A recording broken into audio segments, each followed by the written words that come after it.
एक वैश्य भक्त थे। ये संत ज्ञानेश्वर जी के शिष्य थे, परम भक्त थे, पर इनको कोई संतान नहीं थी, कोई बालक बच्चा नहीं था। इनको कोई फर्क भी नहीं पड़ता था कि संतान नहीं, पर इनके मन में एक बात जरूर आती थी, क्या? हमारे संतान नहीं है, हमारे ठाकुर जी की सेवा आगे चल के कौन करेगा? संत सेवा कौन करेगा? बूढ़े हो रहे हैं हम, अब कोई तो चाहिए जो आगे हमारी इस खानदानी को, सेवा को बढ़ा सके। अब देखो, गृहस्थी जो संसारी होता उसको बच्चे किस लिए चाहिए? कि भैया हमारा खानदान का बिजनेस बढ़ा दे। पर कोई भक्त कभी भगवान से संतान भी मांगता तो उसका कारण क्या है? बोले हमारे घर की जो भक्ति है, सेवा है, ठाकुर सेवा, संत सेवा, वो ना रुके, इसलिए प्रभु अपना कोई भक्त भेज दो। तो अब इनके मन में चिंता हुई, कौन संभालेगा? इनकी चिंता का मतलब भगवान की चिंता। भगवान पंडरीनाथ को चिंता हुई। भगवान ने कहा ये क्या करूं? तो एक काम करता हूं, पता नहीं कब बालक होगा, कब बड़ा होगा, कब सेवा संभालेगा। एक काम करते, हम ही बालक बन के चले जाते। और ठाकुर जी 15-16 साल के बालक बन के रूप धारण करके, फटा कपड़ा, मटमैला शरीर और एकदम बिल्कुल गरीब ब्राह्मण, गरीब बन करके आ गए। आके बोले, सेठ जी राम कृष्ण हरि, जय जय राम कृष्ण हरि। तो त्रिलोचन दास जी ने पूछा, बेटा क्या नाम है तुम्हारा? तो भगवान ने मुस्कुरा के कहा, हमारा नाम तो पता नहीं, पर हमको सब अंतर्यामी कहते हैं। अंतर्यामी हैं भगवान। कैसे बताएं कि सब जग में हम ही जानते हैं, हम ही रहते हैं, इसलिए हम अंतर्यामी हैं। अच्छा, कहाँ के हो बेटा? कहाँ से हो तुम? बोले अभी फिलहाल तो जहाँ खड़े वहीं के हैं, समझ लो आप ही के हैं। मतलब हम अनाथ हैं, हमारा कोई नहीं बाबूजी। और एकदम ऐसे बन गए भोले भाले सीधे, जैसे कोई तो दुनिया में इनका कोई है ही नहीं, हमारा कोई नहीं है। सेठ जी हमारा दुनिया में आप ही हो, आप ही हमको स्वीकार कर लो। हमारे पास कोई माँ बाप नहीं, आपके पास बच्चा नहीं, राम मिलाई जोड़ी, बढ़िया जोड़ी मिल गई, आपको हम मिल गए, हमको आप मिल गए। क्यों भटक रहे हो? कोई काम जानते हो? बोले हाँ सर्वगुण संपन्न है हम, काम तो हमसे जो करवाना करवा लो, सर्वगुण संपन्न है। तो ठाकुर जी की और संत सेवा कर सकते हो? बोले यही तो हमारा जीवन है, आप हमें रख के देखो। और भैया आए, आकर के 16 साल के बालक को ठाकुर जी को श्री त्रिलोचन दास जी ने अपने घर में रख लिया। और ठाकुर जी अंतर्यामी, नाम उनका अंतर्यामी पड़ गया। 13 महीने तक नौकर बन करके सेवा करी त्रिलोचन दास जी के। लगातार सेवा, झाड़ू पोछा, चौका, कपड़ा धोना, साधुओं के चरण धोना, सब सेवा ठाकुर जी अंतर्यामी ने करी त्रिलोचन दास जी के घर। अब बताइए, कोई इनको अगर अपने घर में काम भी कराने पर आए ना, तो ये तो वो भी कर सकते हैं, पर कोई रिश्ता बनाए। तो हम सबको ठाकुर जी से संबंध बनाना बहुत जरूरी है। तो ज्ञान का मतलब, भागवत का ज्ञान क्या है? क्योंकि भागवत में 4 अक्षर है, भा, ग, व और त। ये चारों अक्षर के क्या क्या प्रदान करते? भ का मतलब है भक्ति, ज्ञ का मतलब है ज्ञान, व का मतलब है वैराग्य, और त का मतलब है तत्व और त्याग भी।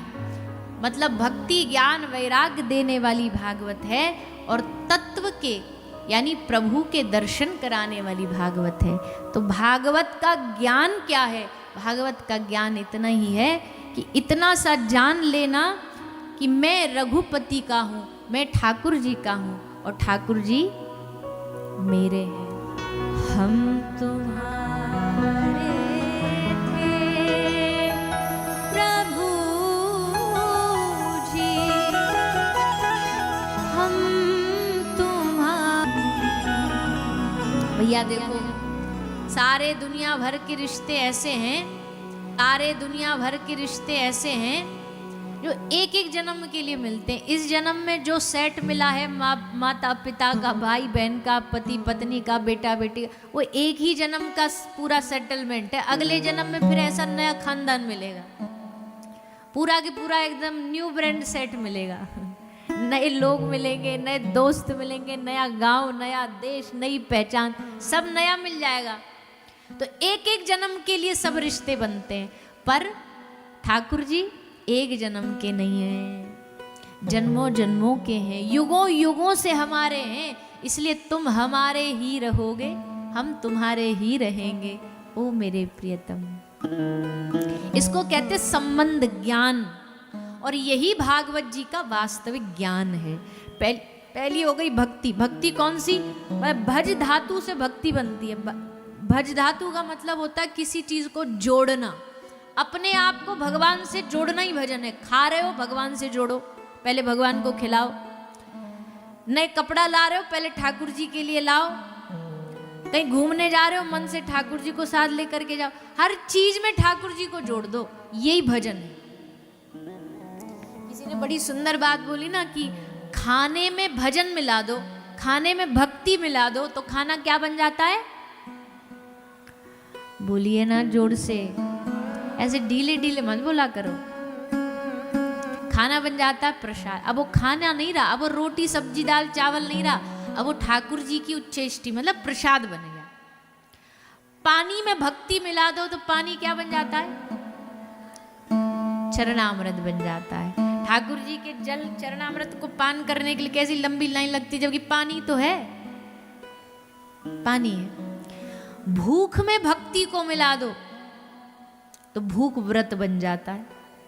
भूखा रहना मतलब कुछ नहीं खाना, पर उसमें भक्ति मिल गई तो वो व्रत नाम हो गया, उसका व्रत बन गया। चलने में भक्ति को मिला दो तो चलना क्या? चलना परिक्रमा बन जाता है, तीर्थ यात्रा बन जाता है। घर में भक्ति को मिला दो तो घर मंदिर बन जाता है।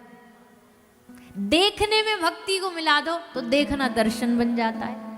गाने में भक्ति को मिला दो, संगीत में भक्ति को मिला दो तो वो संकीर्तन बन जाता है। जहां भक्ति मिली नहीं कि पूरा उस चीज का पूरा वातावरण ही बदल जाएगा, नाम ही बदल जाएगा। भक्ति में इतनी ताकत होती है। तो पहला है भक्ति, दूसरा ज्ञान। ज्ञान हमने आपको पहले बता ही दिया, कौन सा ज्ञान? संबंध ज्ञान। तीसरा है वैराग्य। वैराग्य क्या? बोले भैया वैराग जागना आसान काम नहीं है, बड़ा मुश्किल काम है। वैराग जागता कहाँ है? हाँ, थोड़ी देर जागता है, जिसको मरकट वैराग बोलते हैं। मरकट माने बंदर। आदमी का वैराग बंदर जैसा है। बंदर बड़ा चंचल होता है ना, आज इस डाल पे, फिर फुदक के अगले मिनट दूसरे डाल पे। वैसे ही हमारा वैराग है। घर में हो गई खटपट, कोई झगड़ा हुआ, लड़ाई झगड़ा हुआ, वैराग जागा, बोले हम तो वृंदावन जा रहे हैं, हमको नहीं रहना घर में। घर में तो बड़ी चिंता, बड़ा टेंशन है। लेके झोला बैग तैयार करके स्टेशन पे पहुंचे ही कि बुद्धि में बात आई, क्या? बोले भैया वृंदावन में ना रहने की जगह ना खाने की जगह, क्या करेगा? यहाँ कम से कम जैसी तैसी रूखी सूखी घर वाले रोटी तो दे ही रहे हैं, सर ढकने को छत तो है ही, और फिर क्या वो देते हैं? दिलासा अपने आप को। बोले भैया घर में 4 बर्तन हैं तो बजेंगे ही। वैराग छू मंतर लौट आए घर। घर वाले बोले क्या हुआ? बोले हम तो लौट आए, हमको नहीं जाना, हमको नहीं, हमें यहीं रहना है। मरकट वैराग। एक होता है शमशान वैराग। जब किसी की मृत्यु देखता है ना आदमी, तब थोड़ी देर के लिए वैराग जागता है। शमशान में जब जाते हैं किसी को जलाने के लिए, और वो पीछे वाले नारे लगा रहे होते हैं, राम नाम सत्य है, सत्य ही गत्य है, तो उस समय वैराग जागता है। जब वो मरने के बाद वो लगती है ना, वो सभा लगती है, फिर उसमें आते हैं, आकर के फिर चर्चा चलती है। भैया हम तो ज़्यादा तो किसी ब्याह मरण में ज़्यादा नहीं जाते, कभी कभी जाना पड़ता, तो उसमें खासकर हमारा जन्म भी गांव का है। ब्रज का एक गांव है खाम्बी गांव, तो हमने अपने गांव में बड़ा देखा है। किसी का मरण होता है, अब बुरा नहीं मानिए, अगर कोई मान जाए तो मान जाए, हम क्या करें। पर उसमें क्या होता है, गांव की आसपास की मैया रिश्तेदार सब ऑटो में टेम्पू में भर भर के आती हैं। और हमारे ब्रज में तो यहाँ का पता नहीं, यहाँ घूंघट करती है महिलाएं, करती हैं? हाँ, तो फिर तो सेम सेम हो गया। तो घूंघट करती है महिलाएं, तो पूरी टम्पो में, पूरी रास्ता में बड़ी बढ़िया हंसती भई और बतराती भई और बातें करती हुई, इसकी उसकी करती हुई आएंगी। रास्ता में मूंगफली खा लेंगी, पापड़ खा लेंगी, जो रास्ता में बेचने वाला मिल जाए उससे मूंगफली ले लेंगी। तेरी बहू कैसी, मेरी बहू कैसी, तेरी जिठानी कैसी, मेरी देवरानी कैसी, सब बात करती आएंगी। और जैसे ही वो घर वाले के यहाँ पहुंची, किया घूंघट और फिर महाराज चिल्ला, हाय मेरे फलाने, हाय मेरे वो। और घूंघट में एक आंसू पता नहीं है भी कि नहीं है। घूंघट में तो दिखाई नहीं देता। घूंघट के तो लाभ भी तो कितने, फायदे भी तो कितने। कथा में घूंघट करके बैठ जाओ, सो रहे हो कि सुन रहे हो किसको पता। हाँ, पर इसका या को मतलब ये नहीं तुम भी करके बैठ जाओ। तो वहां पहुंचते ही रंग बदल लेती है। वहां पहुंच के अब पुरुष ज्यादा नहीं कर पाते ये, क्योंकि एक तो उनके पास ढांकने के लिए कुछ नहीं है। आंसू नहीं दिखेंगे तो समझ जाएंगे वो भैया ड्रामा कर रहा है। और महिला तो आवाज लगानी होती है, और बाकी तो सब छुपा है ही घूंघट के पीछे। और फिर वो करके फिर टम्पू में आके फिर शुरू हो जाती है। कोई दुख दर्द होगा, जो निजी होंगे उनको तो होगा दुख दर्द, जो एकदम करीबी वाले। पर मान लो कोई चाची की, बुआ की चाची, अब उसको क्या मतलब, तुम्हारा कोई घर का मर गया तो, पर अब निभाना पड़ेगा। बोले भाई नहीं रोई तो फिर 4 महिला बाद में बात बना देंगी, बोले आई थी रोई नहीं। तो बड़ा विचित्र होता भैया। अच्छा फिर क्या होगा?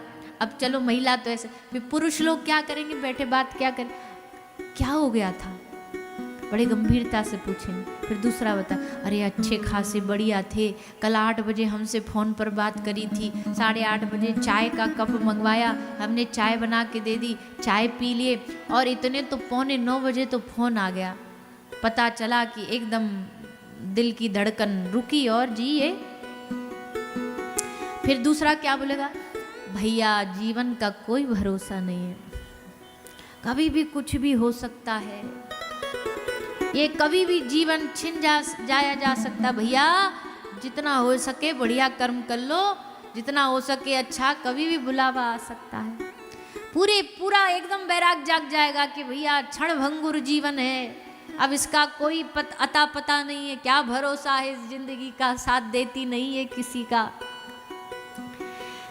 रास्ता में पूरे वो शोभा शव यात्रा जब जाती है तो शव यात्रा में सब जोर जोर से बोलते हुए जाएंगे और मन में खूब वैराग जागेगा कि भैया जिंदगी ऐसी है। पर जैसे शमशान में दाह संस्कार करके घर लौटने के बाद स्नान किया और जैसे नहाए तो पानी के संग संग वैराग भी धुल के बह जाता है, सब खत्म हो जाता है। उस समय फिर कोई वैराग नहीं रहता, ऐसा वैराग है हमारा।